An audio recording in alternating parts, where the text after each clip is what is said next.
Welcome to the Egg Whisperer Show, a program exclusively designed to promote reproductive health awareness and discuss fertility preservation options. Here is your host, the Harvard-educated fertility specialist, Dr. Aimee.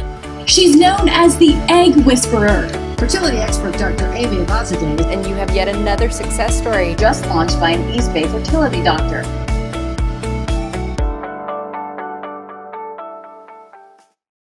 Welcome to the Egg Whisperer Show. I have a very special guest, a legend in our field, and I'm so honored to present to you guys Dr. Jeffrey Scher. Welcome, Dr. Scher. It's a great pleasure to be with you, Aimee. Thank you. Call me Jeff. I will. Thank you. I'm humbled to have you on here. I've been a huge admirer and a fan, and the fact that you still want to change the world for fertility patients continues to inspire all of us, especially me, because, people ask me every day, Aimee, how do you do it? How do you wake up? You're working on a Sunday. I'm working on a Sunday. And I have to ask you, actually, what makes you still get up every single day, even on a Sunday, to help fertility patients? Well, I've been doing this for 37 years, and I actually retired about a year and a half ago, and I couldn't handle it for two reasons. The first was that I gave up the love of my life, what I was doing. The second is that the real love of my life, my wife of 50 years, said to me, you're not staying at home. You're driving me crazy, so go out and get stuck in again. So I went back in again and started up my program in New York, and here I am in Manhattan right now today. I love it. Okay. So the title of today's show is Immunologic Implantation Dysfunction, Unexplained IVF Failure, and Recurrent Pregnancy Loss. And there's no one better to talk to us about this, and you've written a book about it. But for our listeners, I just want to share more about you. You're an internationally renowned expert in the field of ART, and you trained under literally the fathers of IVF, Doctors Patrick Steptoe and Robert Edwards in the UK. And then you came to the United States in 1982 to establish the first private, non-university-based IVF program, the fourth IVF clinic in the nation. And then you expanded your presence to include 10 IVF centers throughout the country before founding Scher Fertility Solutions, with offices in New York City and Las Vegas in 2020. And over a career spanning, just like you said, almost 40 years, right? You said 37. You've been very influential in the births of over 17,000 IVF babies, and you've helped fashion the entire field of ART. And you've published over 200 scientific papers and abstracts, and author of several books, including IVF, or in vitro fertilization, the ART, assisted reproductive technology of making babies. And more recently, what we're going to talk about today, Unexplained IVF Failure and Recurrent Pregnancy Loss, the Immunologic Link, which is available as a free download on your website, SherIVF.com. Once again, such an honor to have you on the show. You talked to us about what you're, why you're, still so passionate about doing what you're doing, but I also want to hear what drew you to the field of fertility medicine. I was friendly with a guy called Victor Lewis from England. He was the secretary of the Royal Fertility Society, and I was on the faculty at the University of North Carolina, and he came to visit me in Chapel Hill, and he said to me, you know what? There's a guy out here who's a very good friend of mine called Patrick Steptoe, and Bob Edwards, his associate, and they've started doing this thing called IVF. Would you like to get interested? Well, I'd been doing infertility work in South Africa before I moved to the United States in the late 70s. So I took him up on his offer, and I went to the United Kingdom, and I worked with Steptoe and Edwards, and I quickly realized there was nobody really knew what the hell was going on. We were putting eggs and sperm together, hoping that a baby would occur, and it happened maybe 1 in 10 times if you're lucky. But I learned the process when it was still all being done through surgery, laparoscopy to remove the eggs, and came back to the United States and opened the first private IVF program in the country in 1982. And the rest is all history. Yeah.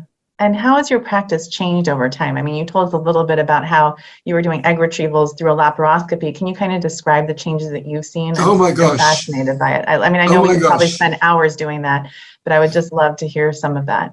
Well, you may not know this, but we were the first people in the world and I wrote a book with a couple of people some time back, years ago, in which I spoke about stimulating women with fertility drugs.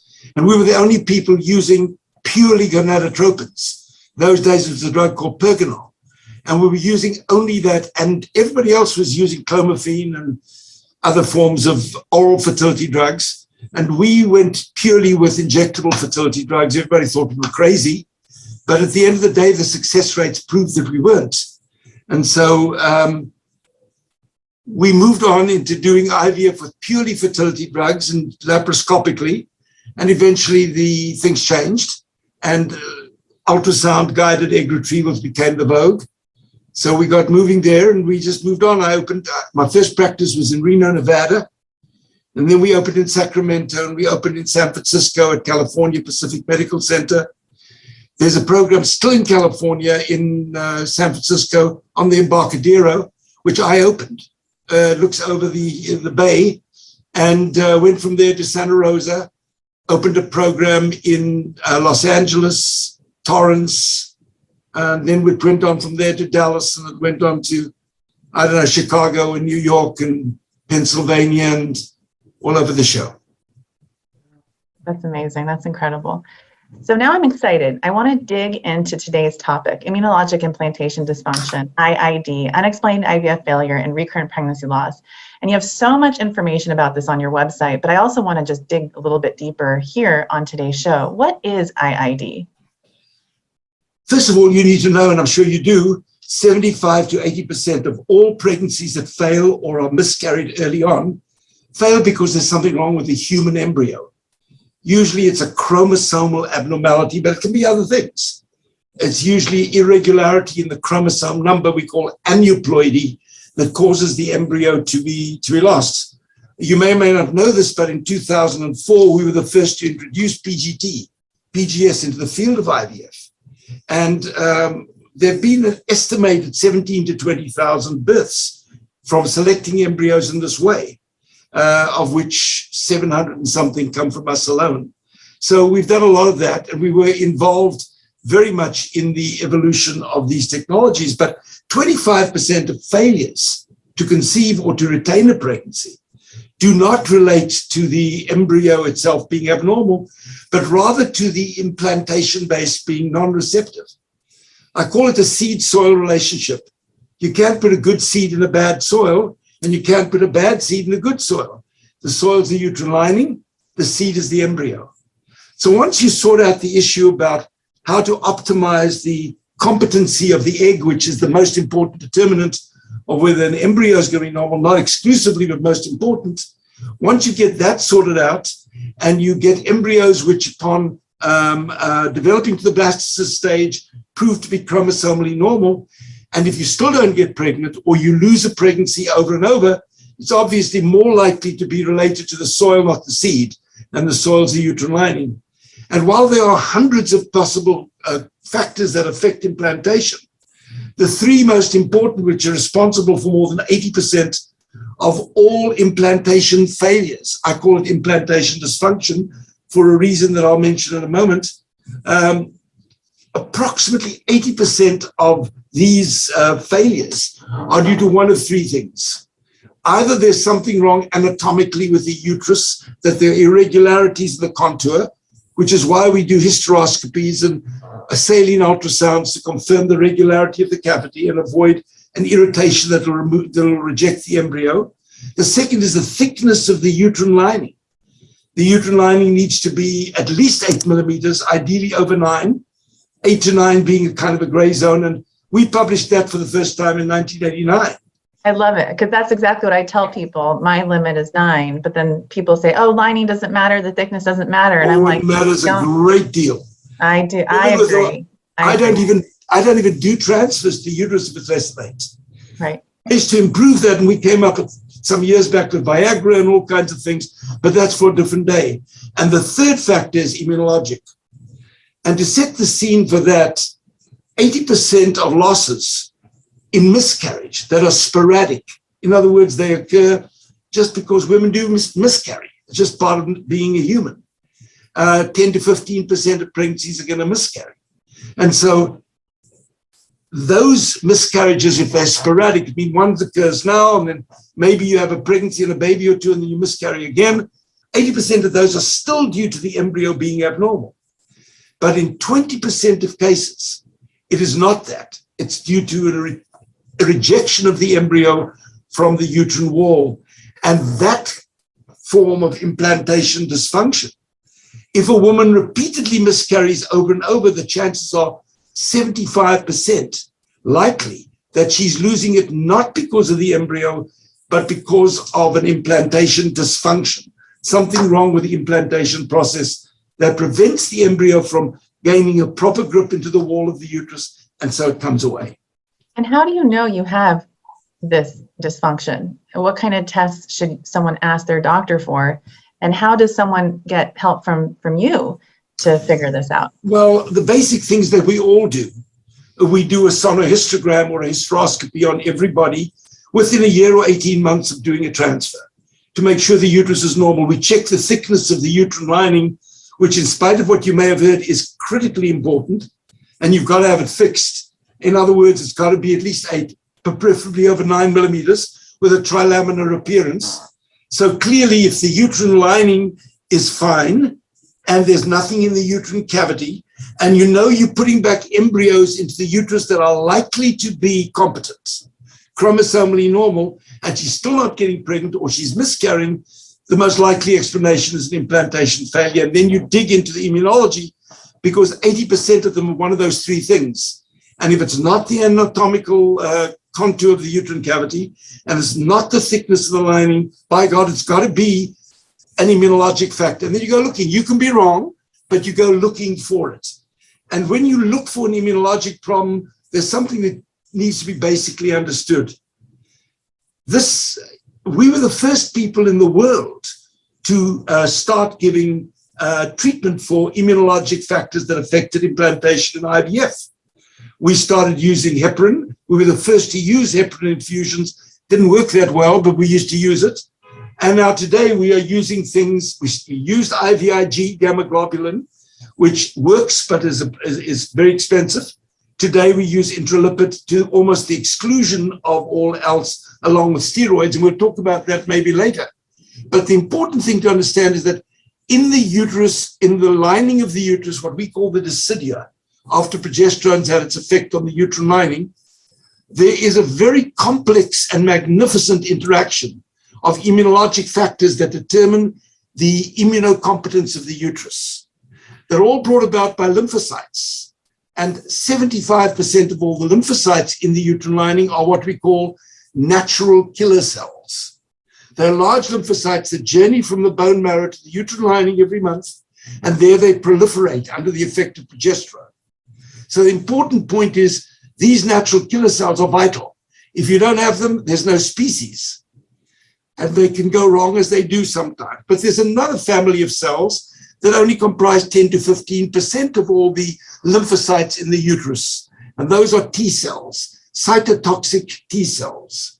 If those 2 factors, the natural killer cells and the T cells, the CD3 lymphocytes, the ones that are cytotoxic lymphocytes, those 2 together are the biggest causes of failure of an embryo to implant. And why? Because they both release substances called cytokines, of which there are 3 varieties, but the 2 that are important are the Th1 and Th2 cytokines. The Th2 cytokines are humoral. They attract the roots of the embryo into the wall of the uterus to form what is going to become the placenta. And the Th1 cytokines send those very same cells into suicide, into what we call apoptosis, as you know. And so the cells are culled down, the objective being to have the placenta form in the inner aspect of the wall of the uterus, of the cavity, and come away with a baby. And also to promote the optimal respiratory, endocrinological, and nutritional needs of the growing conceptus. So for those reasons, you need a balance between Th1 and Th2 cytokines.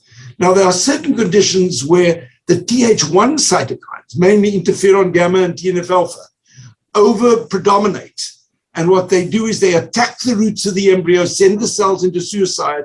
So many of the cells of the embryo's root system or trophoblast are destroyed that the embryo limps along and is lost before the woman sometimes even knows she's pregnant.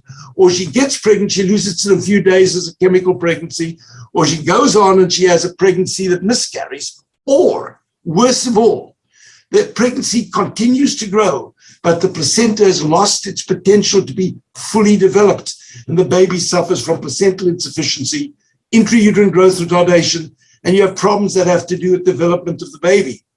So for all those reasons, it's extremely important when we do IVF, if we have a suspicion that something could impact the implantation process, and it's immunologic, to quantify, identify, typify it, and then address it. Now, when there's excessive amount of Th1 cytokines produced, we referred, since most of them are produced by the natural killer cells, we talk about natural killer cell activation.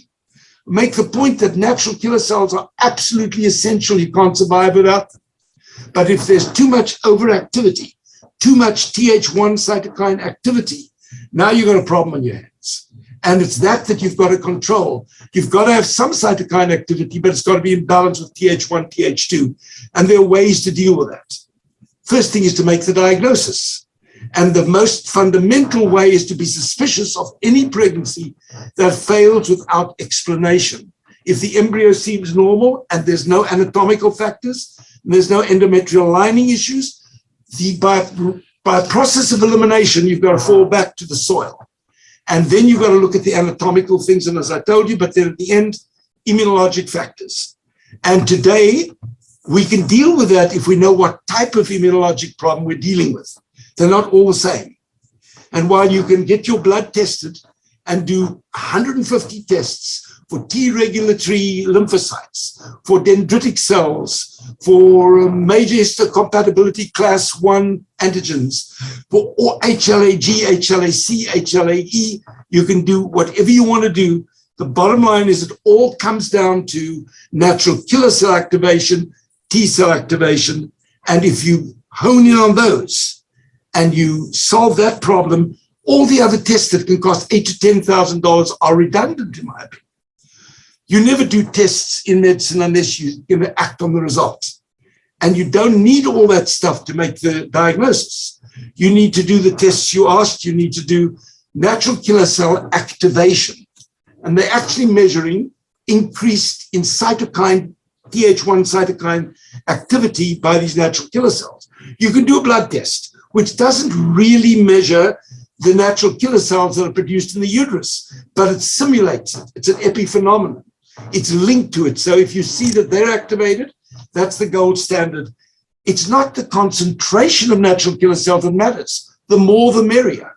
But if you've got natural killer cells that are activated, you've got a problem in your hands. And you can do the blood test called the K562 test. There are only 3 or 4 places in the country that can do that test. We use a place in Boston known as ReproSource Laboratory to do that. The second thing that you can do is you can measure Th1 cytokine activity and Th2. And if you do an endometrial biopsy and there's increased preponderance of the Th1 activity, that's a good test. But today, there's more and more evidence that a blood test that measures these same cytokines can give you a pretty good idea and usually matches with a K562 test. And then you measure the other things, such as antiphospholipid antibodies. You do an immunophenotype to look at the spread of all the lymphocytes. And you also do an anti-nuclear antibody test.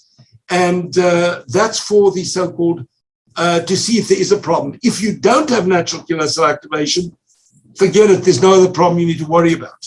But if you've got it, you've got to dig deeper. Yeah. And you mentioned the word suspicious. So when you're seeing an IVF patient and you're suspicious that this might be present, what makes you suspicious? If a patient hasn't had a miscarriage or a biochemical pregnancy, is there something about her history that you're like, you know what, I should do this workup even before I do an embryo transfer? What kind of patient population are you doing that with? Well, you're looking at 2 causes of natural killer cell cytokinopathies, activations. The one is autoimmune, and the other is alloimmune. Autoimmune is the vast majority, alloimmune in some cases. In the autoimmune variety, it's almost like the embryo steps into a minefield and it gets destroyed no matter what happens. And that happens in women who've got a personal or a family history of autoimmune disease, lupus, rheumatoid arthritis, hypothyroidism, scleroderma, dermatomyositis, celiac disease, MS. We can go on and on and on, many we don't even know about. But the bottom line is there's an autoimmune basis for it. It lays down, it activates existing cells across the board. And that woman is usually, not always, not even going to know she's pregnant, or she's going to have repeated chemical pregnancies. That kind of woman is easily treatable, easily. I have a young lady, who's not a young lady anymore, but she's from Australia. She's a doctor, a pulmonologist. Husband was the head of psychiatry at Monash University. I was giving a lecture at Monash University a couple of years ago, and they came up to me and they said, look, we've had 23 failed embryo transfers. We have never seen a viable pregnancy.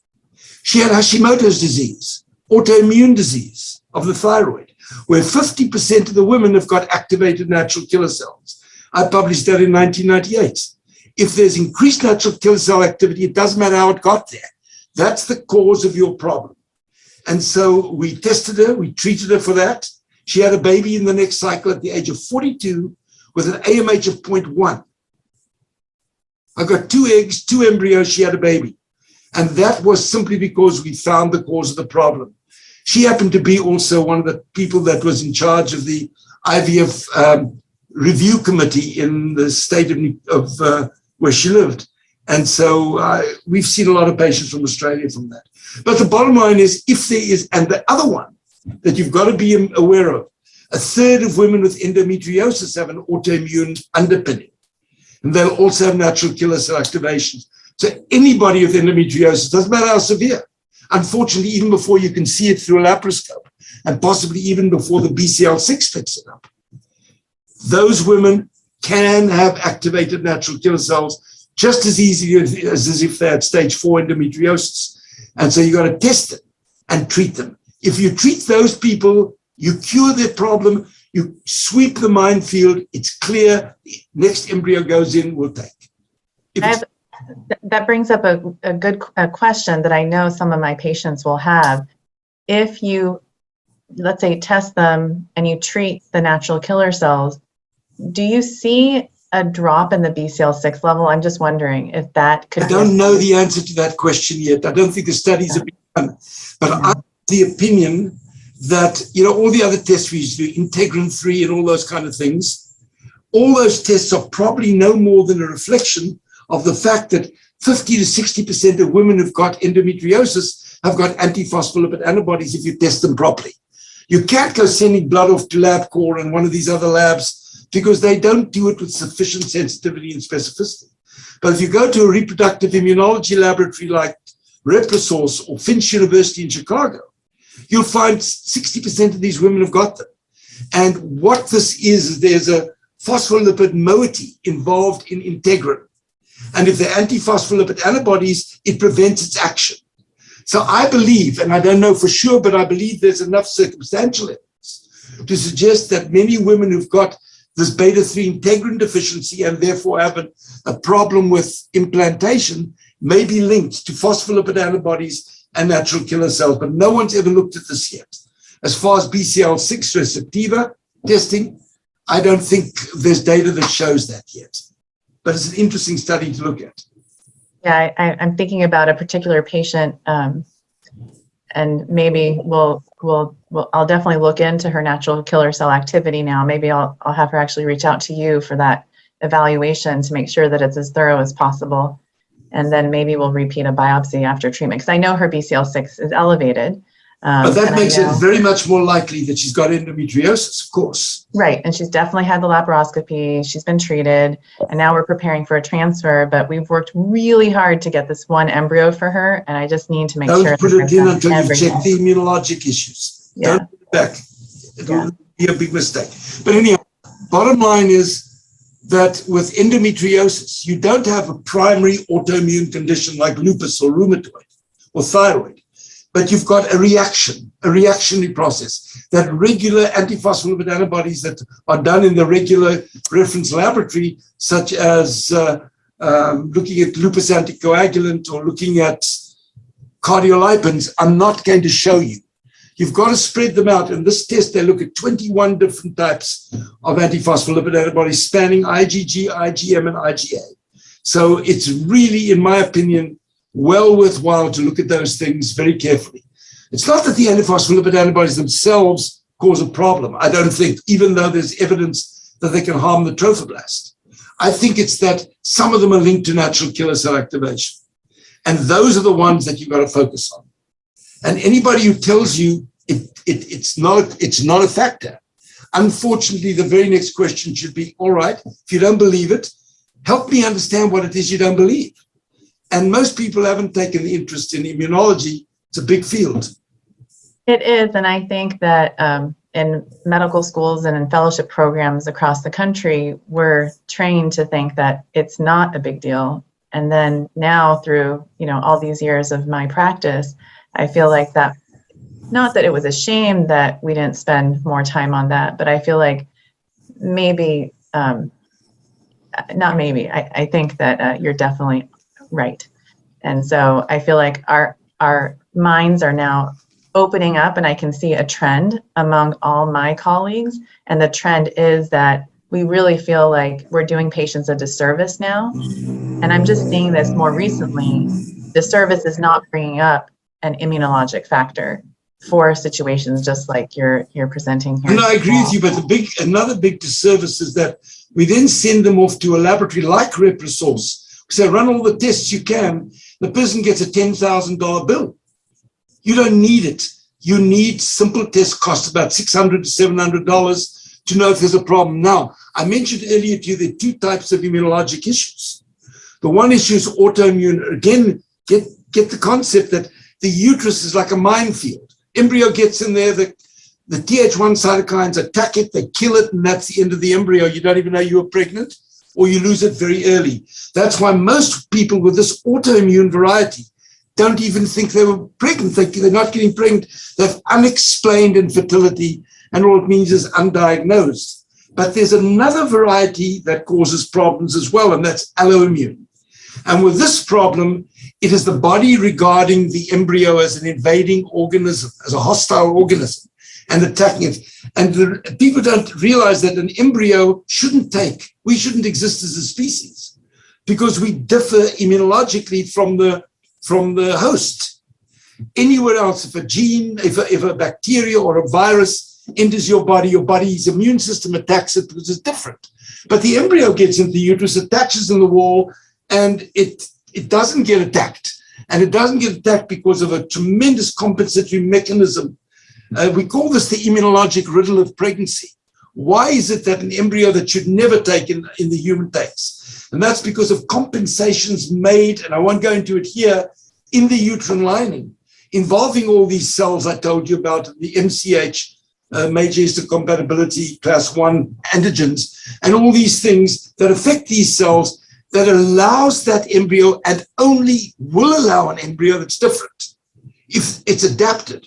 And if the embryo is too similar and shares certain genes, mainly the transplant gene, DQ alpha, and other HLA genes, then what happens is the embryo is regarded as a foreign body and is attacked. But it takes repeated exposures to an embryo before that happens. And many women end up having a baby, and then they can't get pregnant or they miscarry. And one of the commonest causes of secondary infertility, a woman who's had a full-term pregnancy and then can't get pregnant, is this so-called alloimmune variety, where it is due to the immunologic similarities. And the similarity occurs because when the sperm enters the egg, it injects into the egg the genes that came from the father, the paternal antigen. And the embryo then matches the uterus. And now, after repeated exposures over time, natural killer cells build up as a mechanism whereby the uterus is trying to get rid of that so-called invading organism, and the woman keeps miscarrying or can't get pregnant again. But if she's only got a match of DQ alpha, for example, but she doesn't have natural killer cell activation, she's not got a problem. It's only after that natural killer cell activation is unmasked that she will have the problem with failing to conceive. So if you get a woman who's had repeated miscarriages, especially if she's had a baby initially and then keeps on miscarrying, it's far more likely to be alloimmune, even though that's the least common variety of immunologic implantation dysfunction. And I think what you're describing so well is parental compatibility, right?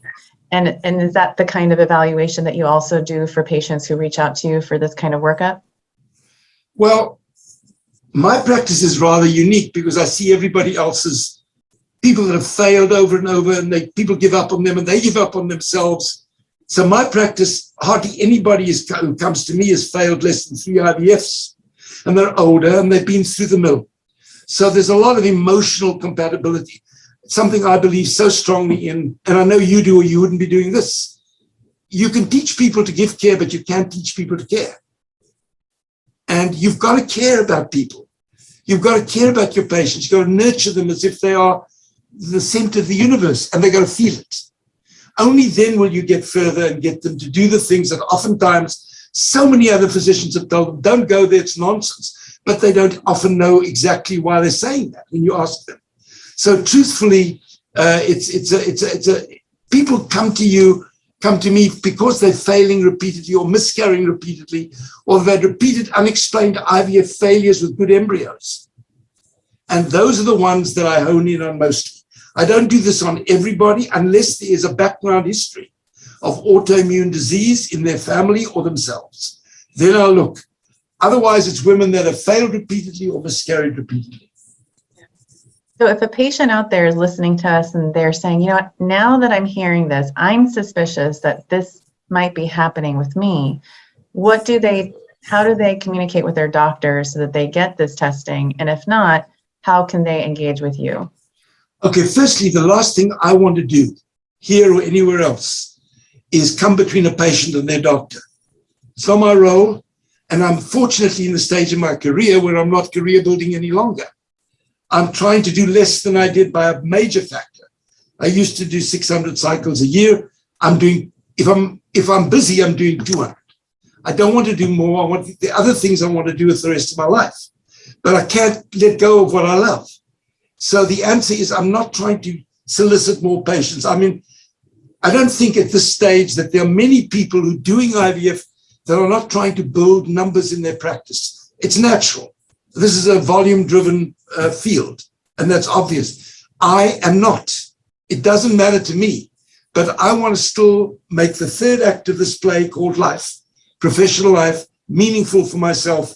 And for me, it's meaningful if I can help people who've got problems that others don't want to address or maybe aren't ready to address. I'm not here to interfere the doctor, but clearly if people want to work with their own doctor, I invite those doctors through them to call me and I will walk them through things. It doesn't cost anything, doesn't cost the patient anything. I'll spend time explaining and going through every step. In fact, all the patients I speak to get about a 30-page letter with articles backing up everything. And in that letter, I invite them to take the letter to their doctors. Many of their doctors say, how do we buy that? We don't believe it. That's their problem, and I can't help that. But if they feel they want me to be helping them, then the way to do that is to go to my website, which you mentioned earlier on, shareivf.com, or to call my assistant. And the phone number there is 702-533-2691. Her name is Patty. She's lovely, happens to be a horse whisperer. Patty will always take your call, and she's wonderful. She is the greatest asset I've got in my practice. She's a wonderful person, and she will arrange for us to have an online 1-hour consultation after the patients fill in a detailed questionnaire. And then I spend an hour before I see them to lay things out in a template. I talk to them for an hour, then I send them a letter, and it's up to them after that. If they want to go back to their doctors, I'm available to them and to their referring doctor if it's a referring doctor, and even if it's not, if they're interested. And I also want to talk about your book and where patients can find it. And I know you've written more than one, but specifically Unexplained IVF, Failure and Recurrent Pregnancy Loss, the Immunologic Link. Can you just let us know a little bit about that book and where patients can find it? It's a 45-page ebook, which I wrote free of charge. Anybody who goes to my website, shareivf.com, can access the book free of charge. And it will explain everything we've spoken about in far more detail than we have time to do now. And it's also got case reports in it. And so they can read it and download it from the website and just grab it. They'll have to have an appointment with me to do that. It's free and available to everyone at no cost. That's great. That's really great. You know, I feel like we could talk for hours, for days, and I would love to have you back on again. I feel like I would love to just hear more from you about where you see this field going and actually, let me ask you right now before we, end our interview, what kind of trends do you see in the future for our field? Future trends, I should say. I see more and more telemedicine. I see more and more. I can consult with the patient for an hour on the internet just as personably as I can do face-to-face. It's more convenient. And my patients come from all over the world. They come from over 50 different countries. And most of them are not in my area. They come from all over. It's not convenient for them to fly to Las Vegas or to New York to meet with me for an hour. It's a waste of money and time. We can talk. I can lay out a plan of action. Almost everything I would need can be obtained, can be done in their own home setting. And as I said earlier, I'm more than happy to work with them and their doctors if the doctor feels comfortable. Often doctors don't feel comfortable deferring to another person in the same field. I can't help that. But it's very easy for me to consult with people, and I do with all over the world, sometimes using interpreters to translate the language.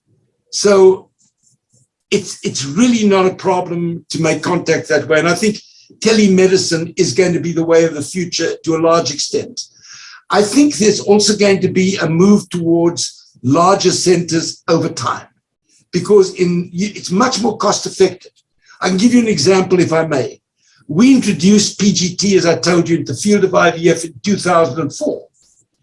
Obviously, it's not cost effective to do all your own NGS, next generation gene sequencing tests on your own patients. We had our own lab.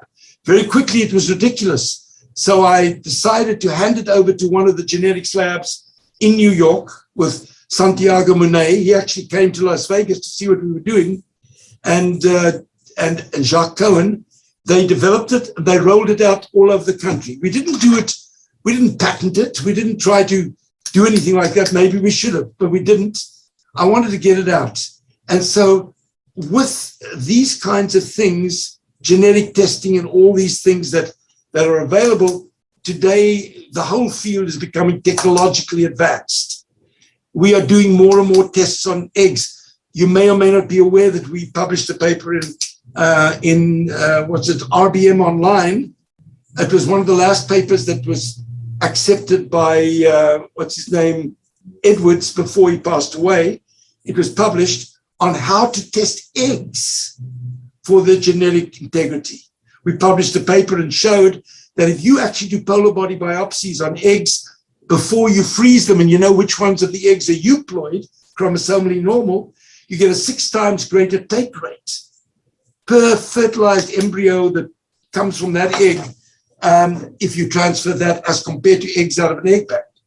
Never went anywhere. It's very costly to do. But again, I think we're moving more and more into a direction where genetics is going to play a role, testing of sperm more intricately is going to play a role. Larger centers are needed to be able to offer all these things. But if smaller centers get together and form coalitions where they can cost contain, it may be just as effective. Yeah. Brilliant. So good. Is there, before we end our interview, is there anything else you want to share with our listeners today? I only want to say this, and this is really important.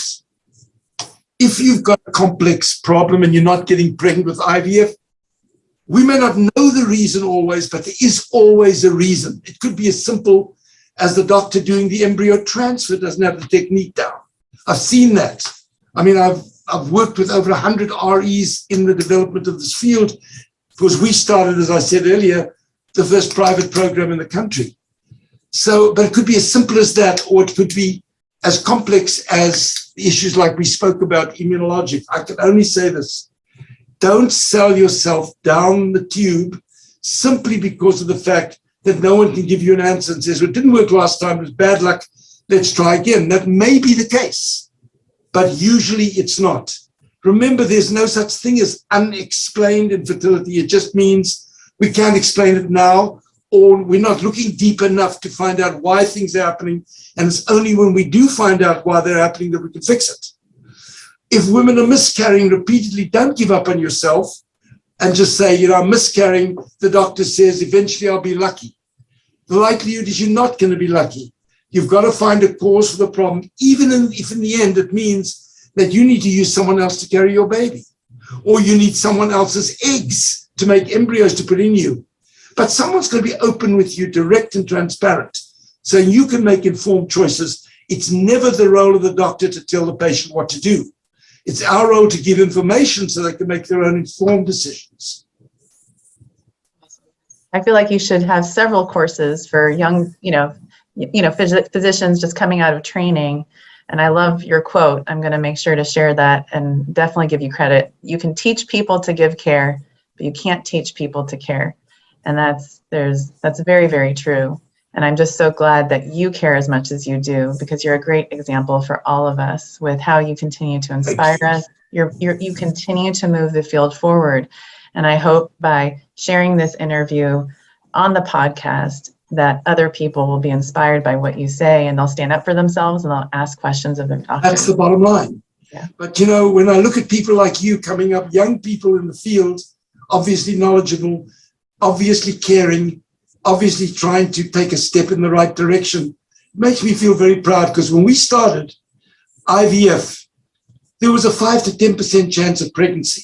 When we reported 20% birth rates, Jones from Virginia sent a team which included Zev Rosenwax to come and see what we were doing, that we were producing these rates, and then were satisfied that we were, and they were very simple things that we were doing.